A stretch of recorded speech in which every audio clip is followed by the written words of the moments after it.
Hey, have you heard about my AI alter ego? That's right. Ask Alan Anything is now live, and we've trained it on my 13 books. We've trained it on over 200 podcasts. It has most of what's in here, not everything, but most of what's in here. And you can, when you're sitting around going, gee, I wonder what Alan would do in this situation, or I wonder what Alan would say in this situation. Well, now you can. Go to whatwouldallansay.com. Enter the coupon code podcast because you're going to get half off. It starts at only $10 a month. And now when you're thinking, I wonder what Alan say, now you can actually ask. Go to whatwouldallansay.com, enter the coupon code podcast, and start asking me anything.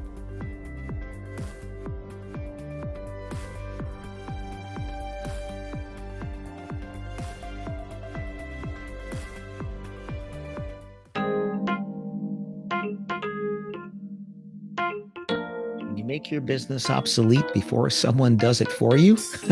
Listen to this episode, see where I'm going. Welcome to another episode of the Wedding Business Solutions Podcast. I'm your host, Alan Berg. I'm a speaker, author, sales trainer, website reviewer, and I help businesses like yours sell more, profit more, and have more fun doing it. Enjoy this episode. Hey, it's Alan Berg. Welcome back to another episode of the Wedding Business Solutions Podcast. This is a phrase I've used over the years for myself as well as for you and my clients, which is, can you make your own business obsolete before someone does it to you?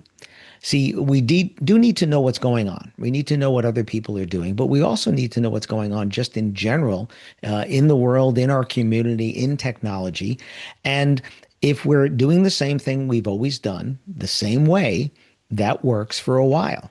And then after a while, we could wake up one day and find out that doesn't work anymore, right? Maybe some of the things you're doing in your business, people don't want to buy anymore. I have this, believe me, DVDs, right? You guys remember those silver coasters, right? Those little Frisbee things, right? DVDs, and then nobody's buying those. And then CDs, and then nobody was buying those, right? I tried an online learning platform that I think a dozen people wanted to sign up for. So I'm constantly innovating. And this is one of those things where AI is certainly part of it, but it's not the only part of it. Because you are in a business that does physical things for people. You are helping them have amazing days, whether it's the venue, the food, whether it's the decor, whether it's the music, the photography, the video. A lot of this stuff, AI can aid you in your business, but it's not going to do your job, right?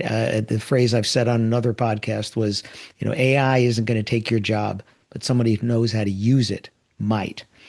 But let's just talk about your business, the things that you're doing now. There is a time when you want to say, I'm not going to do these things anymore. I'm going to try something else. And I know my business completely changed because of AI. But again, I don't want to make this just about AI because there are services that I don't offer anymore that I used to.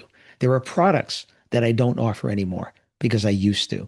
And when I was doing DVDs, when I started in 2011, when I started my independent business after I left the Knot, I made DVDs. I had 5 DVDs at the first Wedding MBA and a hardcover book. And I remember my DVDs were printed on them with custom printed sleeves. And there were some other people at the event, not many, but a few that had DVDs they were offering, but they printed them on their own printer in their office, or maybe they used a Sharpie on it. And there was a big difference in the look between them. And the next year, guess what? Some of those people had more professionally printed things. So if they were using a Sharpie, maybe they went to print it in their office, maybe they had them printed on there.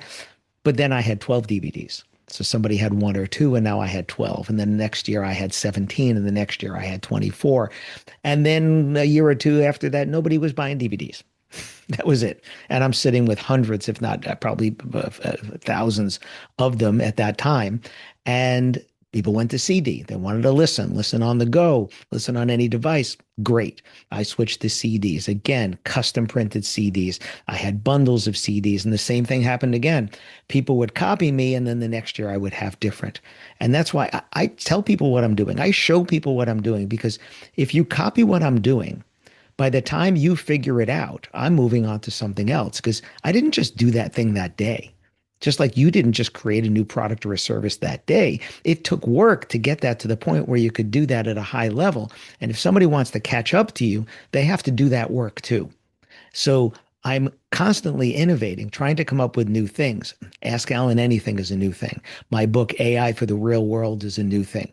I have, other things that I do in my business that I didn't do, and then all of a sudden seemed like a good idea. I tried. Some of them work, some of them don't work. Tried something last year that cost me thousands of dollars to create, and the technology and the programming and all, and it flopped. Move on. So we move on to that. So, what are you doing in your business that you've been doing for years that's no longer profitable? People aren't interested in buying as much anymore, or maybe you're just bored of, because that's okay too. It's okay to move on if it doesn't bring you joy. Like I've said before, I do what I do because it brings you value and it brings me joy. So when is it time to cut something or, look at that?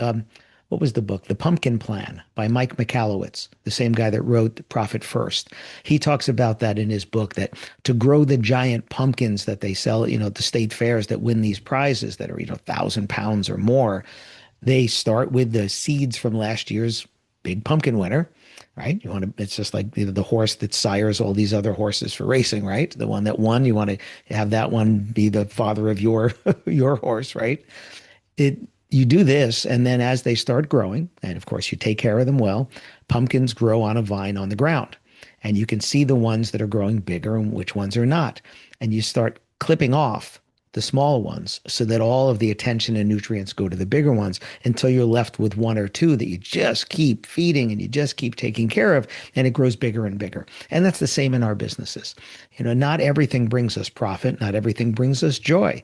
So I've cut many things over the years that either they didn't bring me profit or I just didn't enjoy doing them, and I'm not going to do them anymore. That's it. I'm not going to, right? Even if it'll bring me profit, because it has to do those two things. It has to bring you value and has to bring me joy. So think about your business. Now's a good time as any, right? When's the best time to plant a tree? 20 years ago. When's the next best time today? When's the best time to look at the things that you're doing? Probably months ago, if not last year. Second best time is today. And say, are some of these things taking up time that I could be putting into other things, whether they're business or personal related? You only have a limited amount of time.